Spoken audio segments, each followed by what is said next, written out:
उसमें भी वैसे ही 4 कपड़े आज वैसे ही पहनता हूं, न उसमें तकलीफ महसूस करता था, आज महसूस करता हूं। इसलिए पिंजरे में बंद व्यक्ति, तोता जो होता है, बहुत सुखी है। हरी मिर्च बोल मिठू राम राम राम राम, और उसको तोते को मिर्ची खिला देते हैं, अनार के दाने खिला देते हैं। आप पिंजरे में बंद है, बहुत आराम से बैठे हुए, सेफ, कोई तकलीफ नहीं। पत्नी कह रहा नहीं जाना, गुरु जी के पास जाओगे तुम बिगड़ के आ जाओगे, वहां हूं करने लग जाओगे, तुम ये मंत्र ये बहुत चक्रबाजी है, तुम छोड़ो। माँ बाप कह रहे हैं कहां भटक रहा है तुम, क्या होगा इससे, दुकान पे बैठ, थोड़ा 2 रुपए की चीज को 5 में बेच, शाबाश बेटा बहुत अच्छा कहलाएगा। हमारे यहाँ तो जो सीधा साधा लड़का कहता है ये डप्पू है गुरुजी, इसमें कोई लक्षण नहीं, ये छुटता है, बहुत तो फुर्ते है साला, शाम को 200-500 रुपए उड़ा के ले ही आता है, ये चालू चीज, बहुत होशियार है वो, तो चालू चीज, वो बहुत होशियार, वो सीधा है, वो बेकार डप्पू। संस्कार ऐसे हो गए हमारे, क्या होगा, किस प्रकार से होगा, कौन संस्कारों को सुधारेगा, तुम्हारे बच्चों को सुधारेगा कौन? तुम खुद पिंजरे में बंद हो तो अपने बच्चों को पिंजरे में बंद कर दोगे तुम।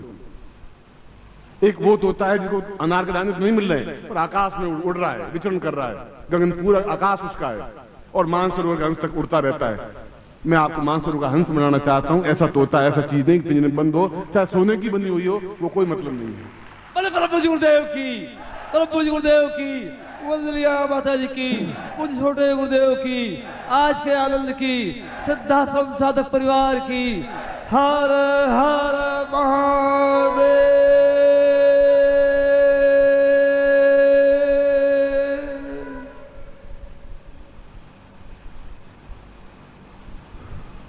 हो सकता है आप में कुछ कमियां हो, पर मैं सोचता हूं कि जिनको आप कमियां कहते हैं, मैं तो उनको आपकी विशेषता कहता हूं। ये आपकी विशेषता है। चंद्रशेखर बहुत अच्छा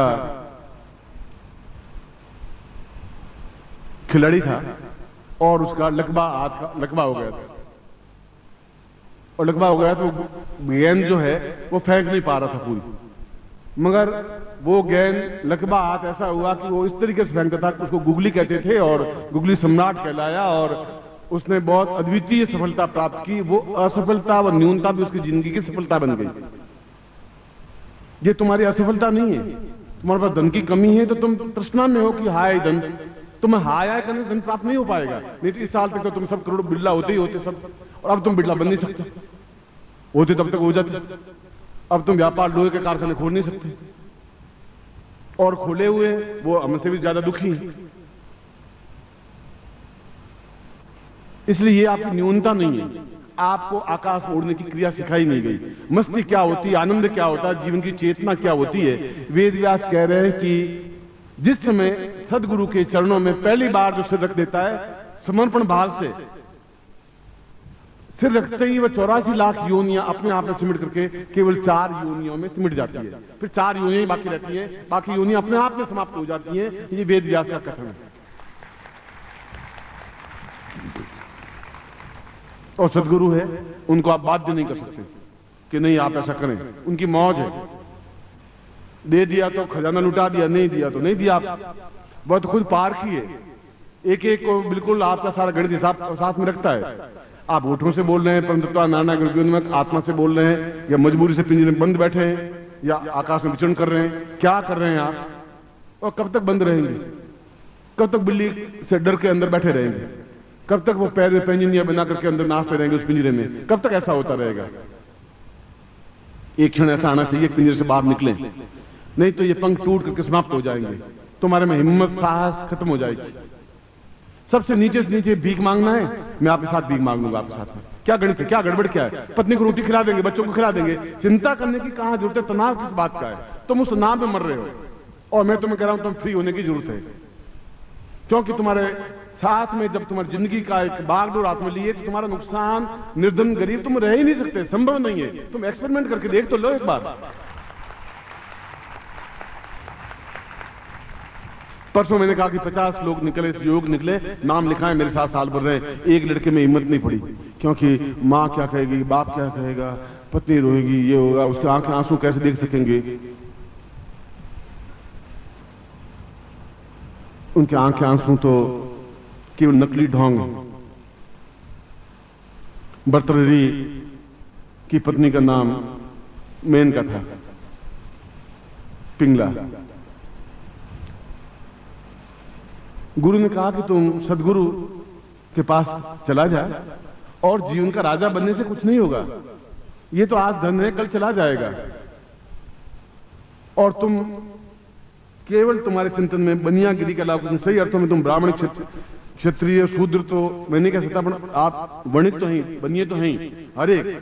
ये 10 रुपए खर्च करने गुरु जी को चढ़ाए, 5 रुपए चढ़ा दो, चलो 10 रुपए का 2 रुपए बहुत, अपन को गुरु देख थोड़ी रहे। ये प्रयोग चलिए घर में जाकर के जो ये गणित करता रहेगा वो शमशान में और ही जाएगा, और कोई रास्ता है ही नहीं। परीक्षित भी यही करा था, वो भर्तृहरि भी यही करा था। उसके मंत्री ने कहा कि महाराज ये गलत है। उसने गलत क्या है, मेरी पत्नी इतनी सुंदर है, एक एक क्षण मेरे बिना रह नहीं सकती। अगर मैं राज भवन से अगर मैं जाता हूं सभा में और एक आधा घंटा लेट हो जाऊं तो रोने झरने लग जाती है।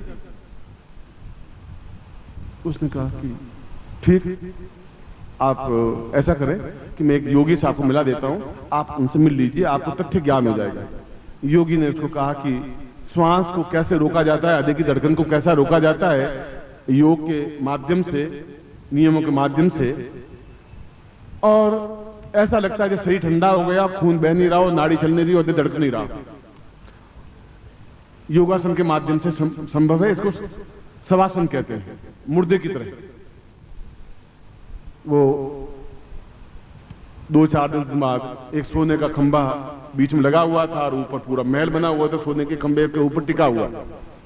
उसके सोने खंभे के दोनों पांव बीच में फंसा दिए और फंसा करके नीचे गिर गया।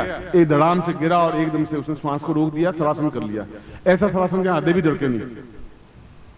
वो पिंगला एकदम से दौड़ी, घबराई, क्या हुआ, पतिदेव को एकदम से गिरे, कैसे गिरे। वैद्य को बुलाया, वैद्य ने देखा कि फिनिश्ड, समाप्त हो गया, महाराजा साहब समाप्त हो गए।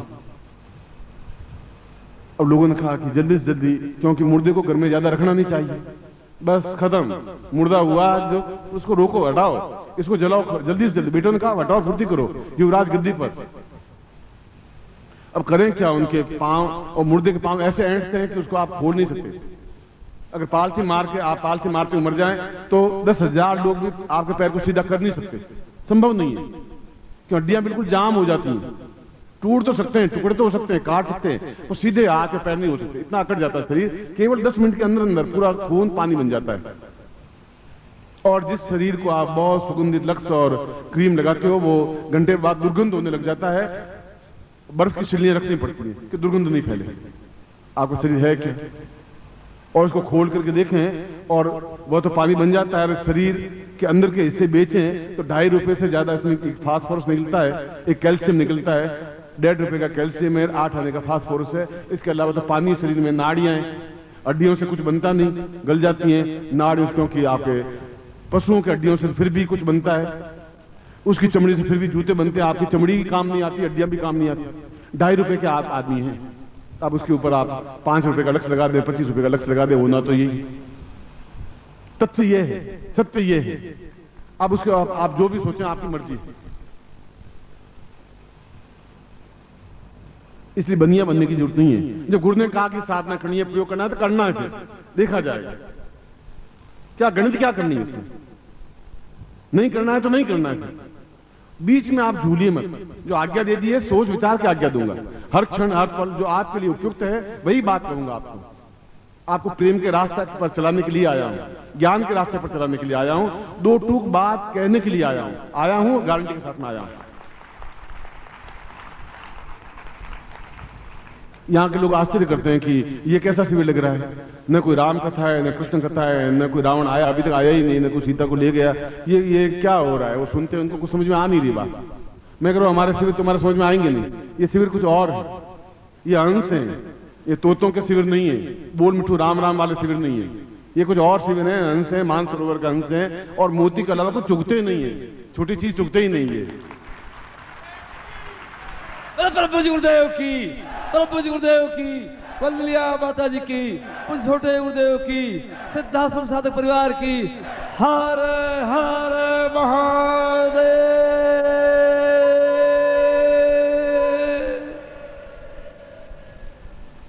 कुछ लोग आए होटल में, आज कल भी मिले थे, तो आपके यहाँ वो क्या हो रहा है, कुछ हमारे समझ में नहीं आ रहा। 5-7 मिनट ठहरे फिर रवाना हो गए।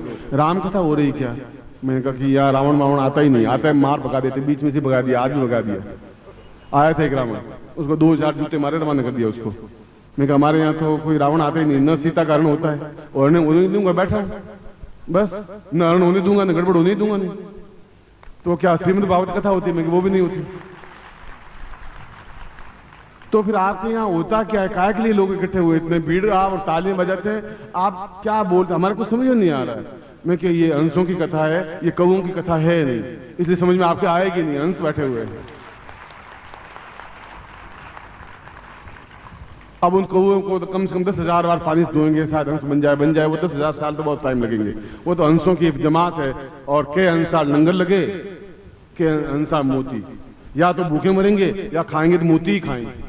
इसलिए वो मोती चुग रहे हैं, आराम से बैठे हुए हैं। आप मैं की चिंता मत करिए, नहीं समझ में आएगा आपको, नहीं आएगा, मैं क्या करूं। मैं तो कहता हूं रावण आवे, अब वो आते हुए घबराते हैं और चुपचाप पैम्पलेट बांट के निकल जाते हैं। 2-4 लोगों ने हंसों ने मिला और 4 जूते लगाए, हंस भाग कुएं भाग। अब मैं उसमें क्या कर सकता हूं? करेंगे वो करेंगे। कल मैंने कहा तैयार हो गए, वो सोचा दूसरी बार तो आने का ना, हंसों के बीच में कौआ तो साफ झलक जाता कि ये कौआ है। कल भी मुझे एक पैम्पलेट मिला, मैं तो कल की बात कह रहा था, ये मिला, ये पढ़ पैम्पलेट, आप पढ़ लें। एक और नए गुरु पैदा हुए हैं शिमला में, जिन्होंने पैम्पलेट छाप के और छापा बेचा है, मतलब भेजा है। बस की सर्विस सुविधा फ्री उपलब्ध, कोई टिकट नहीं मिलेगा, और आप आइए, भोजन फ्री। और गुरुदेव का नाम तो गुरुदेव बड़े हैं, इसलिए मैंने कहा गुरु है वो, गुरुदेव का नाम तो बहुत बड़ा है। मैंने कहा हम भी चले जाएं कभी, क्यों आज सुबह मुझे मिला वो, और ये पढ़ा।